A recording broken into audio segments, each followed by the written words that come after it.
معاوية بن أبي سفيان كان أحسن واحد سياسي في اللي فاتوا دول كلهم. الحسين برضه كان شايف إن هو الأحق بورس دادي، لكن هل كانت دولة؟ برضه منقدرش نقول إن عمر أسس دولة، أو طول الفترة اللي فاتت دي كان في دولة بمفهوم الدولة. الدنيا ولعت أكتر، ازدادت الخلافات وتحولت لمعارك ما بين أنصار علي بن أبي طالب وأنصار معاوية بن أبي سفيان. طبعا الناس اللي بتحب تهدم نفوس كتير ودول كانوا محاوطين الحسين، وخلينا نقول الحسين ما كانش صغير برضه عشان يضحك عليه. ال 300 يدخلوا في حرب مع حوالي كام ألف، كانوا يمكن يوصلوا 12,000 تقريبا. دي انتحار، دي مش بطولة، دي مش شجاعة، لأنه هو كده عنده أدفانتج. هم حاطين النادي، فمهما يحصل محدش يقدر يكلمه ولا حد يقدر يقول عليه ربع كلمة.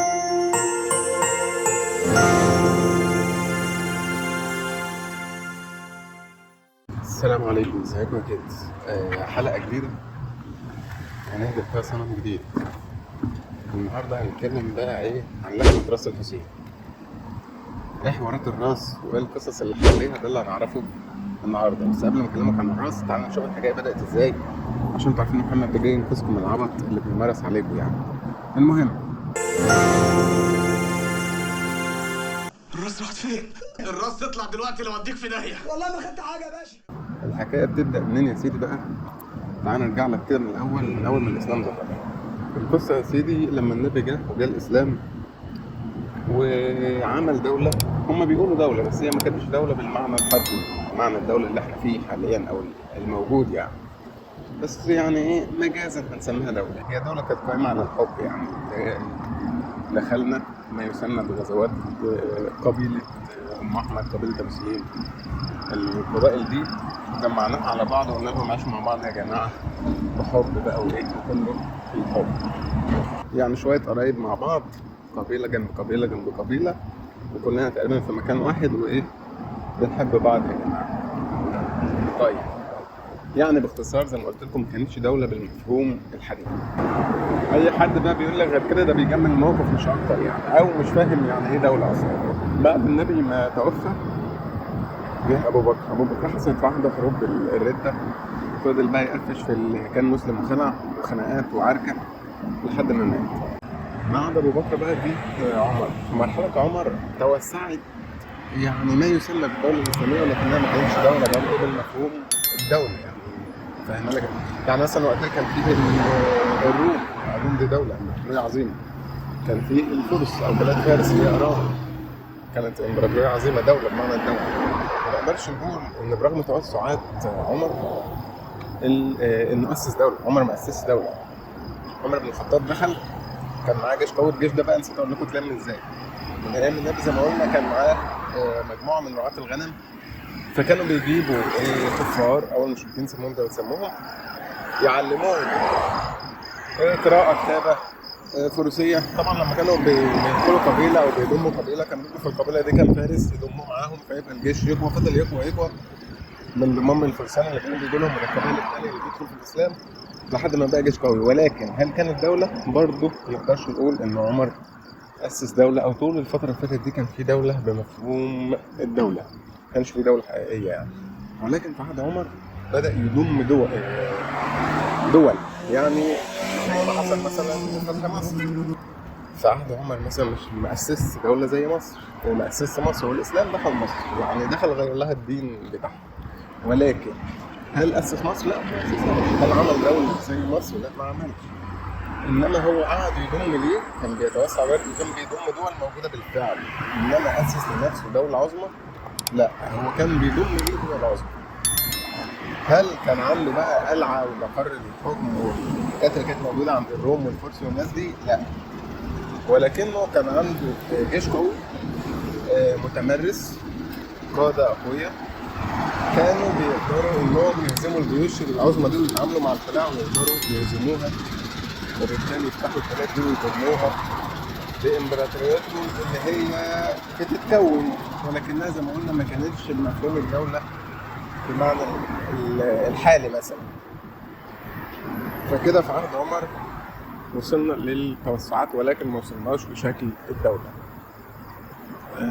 بيتم اغتيال عمر، بيجي عثمان بيكمل بنفس المنهج، عثمان كان جه بقى في الفتره بتاعت اللي محدش هيقولها لك، بس يلا هو مش موضوعنا، بس على ماشي كده كان بيجيب قرايبه يمسكهم قياده الجيش وما الى اخره. يعني جاب قرايبه ومسكهم القيادات. وبعد كده بنوصل لعلي بن ابي طالب رضي الله عنه، ودي بقى قصتنا الرئيسيه. عنه انه كان فارس قوي لا يشق له غبار يعني في المعارك وكده. بالاضافه طبعا ان علي بن ابي طالب برضه كان بيعرف يقول كلام حلو، الكلام اللي انتوا بتاخدوه كوتس تحطوه في تويتر او في اي حاجه يعني اللي بيتكتب من تحتها علي بن ابي طالب. فالراجل كان بيعرف يتكلم، كان بيعرف يقاتل في المعارك، كان قائد في المعارك، قائد قوي جدا، ولكنه ما كانش مدير ناجح. فرق بين قائد ومدير بقى ده يقول لك حماده بتاعت التنميه البشريه مالناش دعوه بيه دلوقتي. فنقدر نقول ان برضه في عهد علي بن ابي طالب استمر الشكل الموجود لما يسمى بالدوله زي اللي قبله واللي قبله، ولكن ما كانتش برضه دولة بالمعنى الحرفي. في عهد علي بن أبي طالب بقى ظهر عندنا وبرز نجم معاوية بن أبي سفيان. من معاوية احنا اتكلمنا قبل كده عن أبي سفيان كده على السريع، ممكن نبقى نتكلم عنه تاني. أبي سفيان كان متجوز هند بنت عتبة، دخلوا في الإسلام بعد فتح مكة وخلفوا، كان ابنهم ما كانش مخلفينه في وقتها يعني، بعد فتح مكة خلفوه وكان موجود ساعتها يعني، ابنهم معاوية بن أبي سفيان. معاوية بيعتبر من الصحابة بس عشان الناس اللي بتزيد. معاوية شارك في الغزوات أو ما يسمى بالغزوات. معاوية كان أخو زوجة النبي زي ما اتكلمنا قبل كده. سمعت إن هم هيعملوا عنه مسلسل وأخيرا الراجل هياخد حقه، الراجل ده مش واخد حقه خالص. نبذة كده عن معاوية سريع. معاوية هو كان السياسي الأبرع. معاوية بن أبي سفيان كان أحسن واحد سياسي في اللي فاتوا دول كلهم. معاوية كان قائد وكان سياسي محترف جدا، هو الأبرع ما بينهم كلهم، يعني هو اللي من الآخر كده ينفع رئيس دولة. اللي هيقول لك غير كده ده إيه؟ معلوماته ناقصة. معاوية كان السياسي الأبرع ما بينهم كلهم. في الفترة دي بقى، في فترة علي بن أبي طالب، برز نجم معاوية اللي هو أصلا كان بيشارك في الغزوات وكان معروف، غير إن أبي سفيان فالراجل أصلا يعني من صغره هو نجم. أتباعه كتروا، بدأت تحصل خلافات ما بين معاوية وعلي بن أبي طالب مع توسع الدولة الإسلامية. طبعا كان لها أعداء زي الروم مثلا. دي فرصة مناسبة لما يكون في اختلافات إن الأعداء يدخلوا يستغلوها. الروم دخلوا على الخط، راحوا معاوية قعدوا يسخنوه، خصوصا إن أتباعه بيقولوا عليه مين يا عم أنت أجمد منه، عليه ده كان آخر قائد في المعركة ما ينفعش رئيس للدولة دي، أنت أحسن منه وهكذا. فدخلوا الروم قالوا له إحنا هنساعدك يا باشا، إحنا عنينا ليك، هنبعت لك جيش تزحلق علي وتقعد مكانه، اي خدمه. طبعا مش هنتكلم عن الواقعه بتاعت رد معاويه على كسرى، دي واقعه هتلاقي موجوده ناس كتير زاطت فيها سواء على المنابر في المساجد او في التاريخ يعني، وبرجعوا لها بعدين. المهم انه بتزداد الخلافات والتحزبات في عهد علي بن ابي طالب ما بين انصار علي بن ابي طالب ومعاويه بن ابي سفيان، وبيدعم الصراعات دي قوى خارجيه زي مين؟ زي اعدائهم في وقتها اللي هم زي ما قلنا الروم. المهم ان بعد فتره من الصراعات دي يحصل ان علي بن ابي طالب بيتقتل، الدنيا بتولع اكتر. دي بقى كانت بدايه العركه اللي لسه شغاله لحد النهارده. عدى حوالي اكتر من 1000 سنه ولسه الخناقه لسه شغاله لحد النهارده، ودم علي في رقبه مين؟ طبعا انصار علي قالوا ان معاويه هو اللي قتله، وان اللي قتله ده تابع لمعاويه. وانا كمحمد بيه باكد لك ان طبعا الكلام ده غير صحيح بالمره، وان دي اشاعات مش صحيحه. في الواقع ان احد اسباب مقتل علي بن ابي طالب هو اصلا انهم يولعوا الفتنه دي، ان هم اصلا كان في خلافات ما بينهم، فبالتالي لو اتقتل الدنيا تولع اكتر، واول واحد هيشار ليه بالاتهام هيكون معاويه بن سفيان. وده بالفعل اللي حصل. بعد مقتل علي بن ابي طالب الدنيا ولعت اكتر وازدادت الخلافات وتحولت لمعارك ما بين انصار علي بن ابي طالب وانصار معاويه بن ابي سفيان. من بعد مقتل علي بن ابي طالب كان اولى واحق واحد جينا الحق يعني بقياده الدوله كان معاويه بن ابي سفيان، السياسي الابرع والافضل ما بين كل اللي سبقوه. وده اللي حصل بالفعل. معاويه بن ابي سفيان اصبح هو قائد الدوله دي بعد معارك راح فيها ناس كتير جدا من الصحابه. معاويه قدر بحنكته انه يهدي الطائفيه دي والفتنه دي ويلمها على الاقل ظاهريا، الراجل كان قوي إنه يقدر يخمد هذه الفتنة. الناس خافت منه وكشت يعني من الآخر. معاوية خلاص وصل للحكم، وابتدأ السياسي البارع ده إنه يأسس دولة بالمفهوم الفعلي. وبالفعل يأسس معاوية بن أبي سفيان الدولة الأموية، أول دولة بالمعنى الحرفي. الدولة الأموية اللي امتدت لحد ما وصلت للأندلس. ليه اتسمت أصلا دولة أموية؟ دولة أموية لأنها باختصار نسبة لبني أمية، جدود معاوية اللي هو أصلا من بني أمية. بني أمية اسمهم الأمويين، وبالتالي اتسمت الدولة بدولة الأمويين أو الدولة الأموية.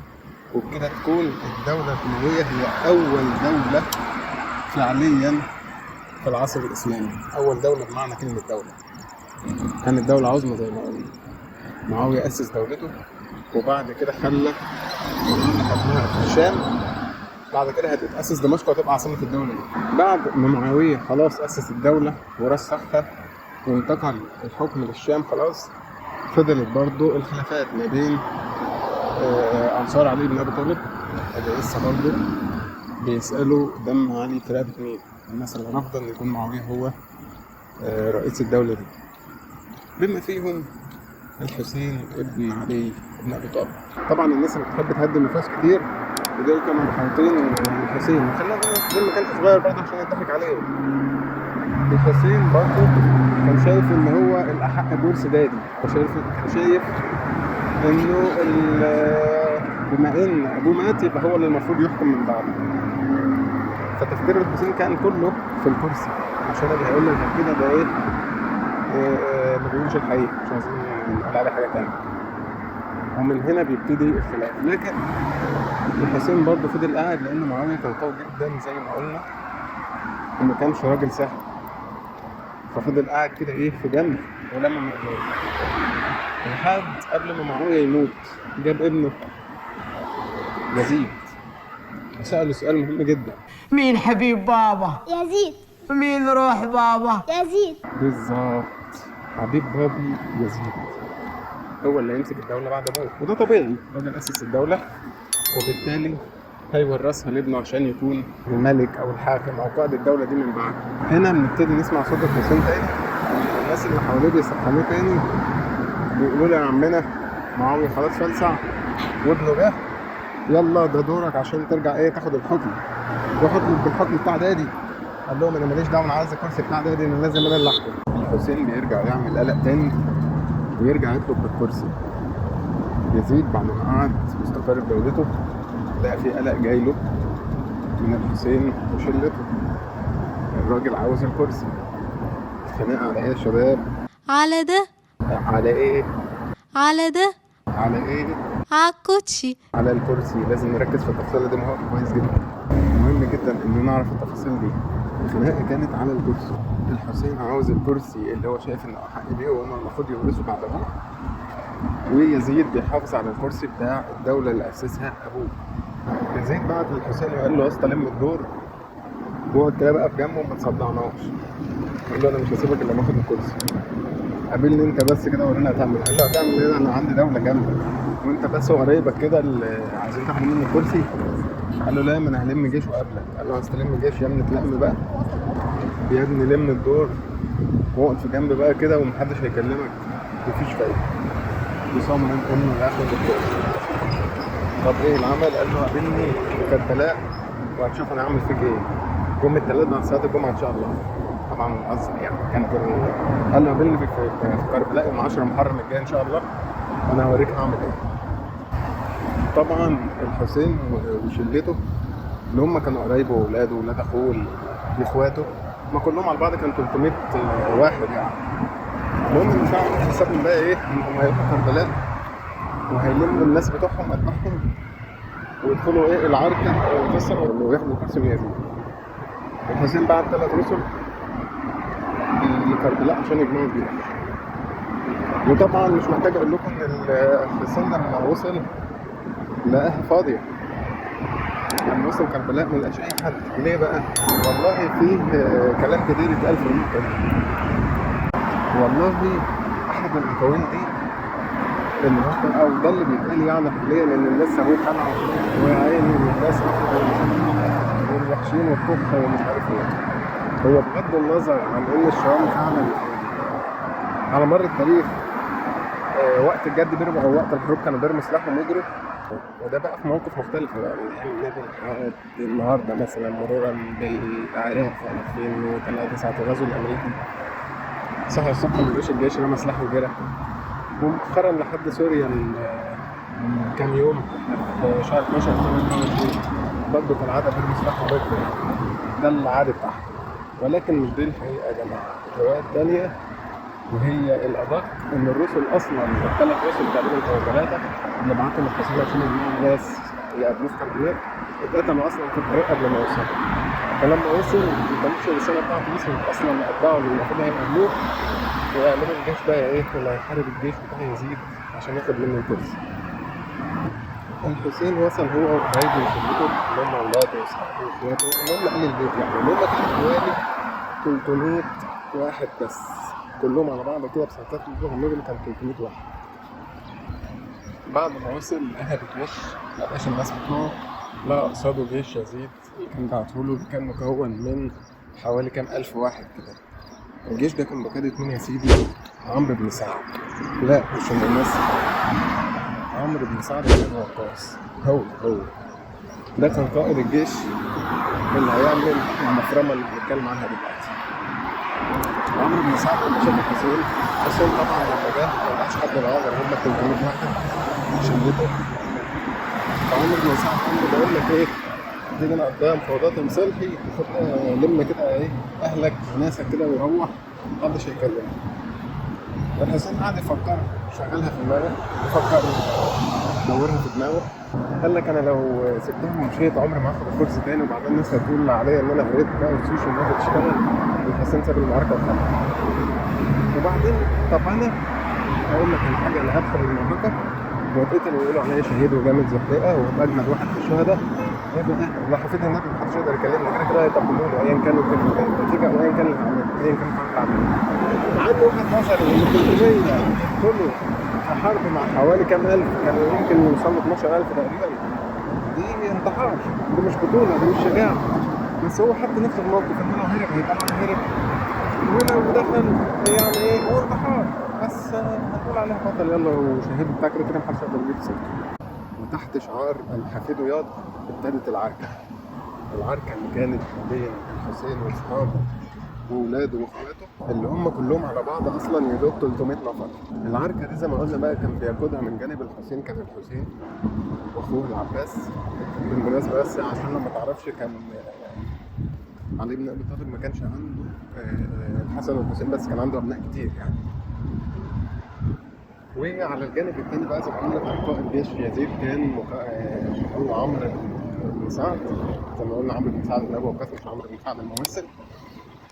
وكان بيقود الميمنه عنده اعتقد عمرو بن الحجاج او حاجه من الحجاج، والميسره بتاعته كان بيقودها واحد اسمه شمر، وان لم تخن الذاكره فشمر ده اللي طير رقبه الحسين. المهم بدات العركه. الناس هتقول لك العركه خلصت بسرعه بس عشان نكون واضحين، جيش فيه الاف وصار 300 واحد اكيد هتخلص كده.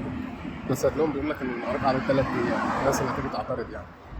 لا يا جماعه هي ما عادش 3 ايام ولا حاجه، 3 ايام دول بيشملوا ان اول يوم لما وصلوا مثلا حصل الكلام والمفاوضات والحسين صمم انه ما يمشيش، قال له على جثته جثه العائله ان امشي واسيب الكرسي يعني، مصمم ياخد الكرسي. طبعا احنا ما اتكلمناش في جوانب دينيه او الاعتبارات تحديدا من ناحيه المنظور الشيعي في الموضوع اللي هي الولايه، وانهم يجيبوا ايام يقولوا لك ده ايه الولايه ومش عارف ايه، وان علي بن ابي طالب واسرته هم الاولى ومش عارف ايه القصه دي. الحسين من الاخر كده احنا بنتكلم عن منظور تاريخي، الحسين راح ياخد كرسي بتاع واحد ابوه اللي مؤسس الدوله اصلا. المهم في اول يوم لما وصلوا قطع عنهم الميه، عمرو بن سعد قطع عنهم الميه وحاصرهم. يمشوا لا ما يمشوش، راح مولع لهم في الخيام بتاعتهم. يمشوا لا ما يمشوش، كل ده الراجل قاعد بيلوش من رجل بعيد مش عاوز يقتلهم يعني. فلما ولعت الخيام بتاعتهم بقى راحوا داخلين، قال لك بس احنا بقى ايه هنقطعهم يا معلم. راح الحسين واصحابه داخلين المعركه وبداوا يشتبكوا مع القوات اللي هي اصلا ما كانتش بتشتبك يعني، ما بداتش حتى في الاشتباك. لما بداوا يرموا يعني عمرو بن سعد خلى الرماة بتوعه يلوشوا كده من بعيد لبعيد، كانوا بيعملوا اصابات اكيد. الرماده ما كانتش الاسهم دي بتروح في الهواء يعني، كانت بتعمل اصابات اكيد.